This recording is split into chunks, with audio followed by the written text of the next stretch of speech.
सरकार फरमाते हैं हम मेराज पर गए,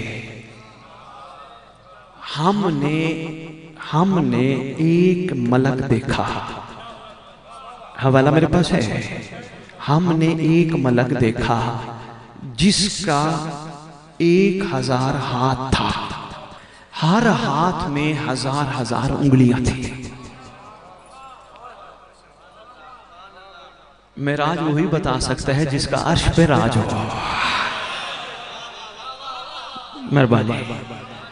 हमने जिब्राइल से पूछा, ये मलक इतनी उंगलियां रखता है, ये किस चीज का हिसाब कर रहा है?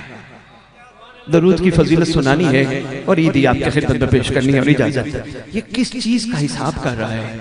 जिब्राइल मलक की तरफ देख के कहते हैं, सरकार को बताइए। मलक आवाज दे के कहता है, ऐ अल्लाह के हबीब, ऐ अल्लाह के नबी, मैं जब से बारिश का पहला कतरा जमीन पे आया था,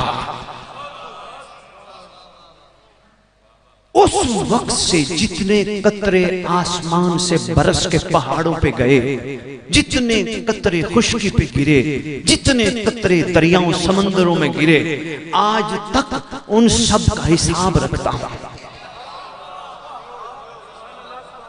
उन सब का हिसाब रखता हूं। सरकार फरमाते हैं, क्या बात है, तो इतने हिसाब रखता है?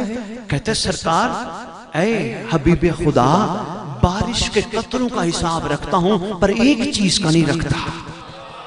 सरकार वो किस चीज का? फरमाया, जब मखलूक जमीन पे बैठ के आप पे दरूद पढ़े।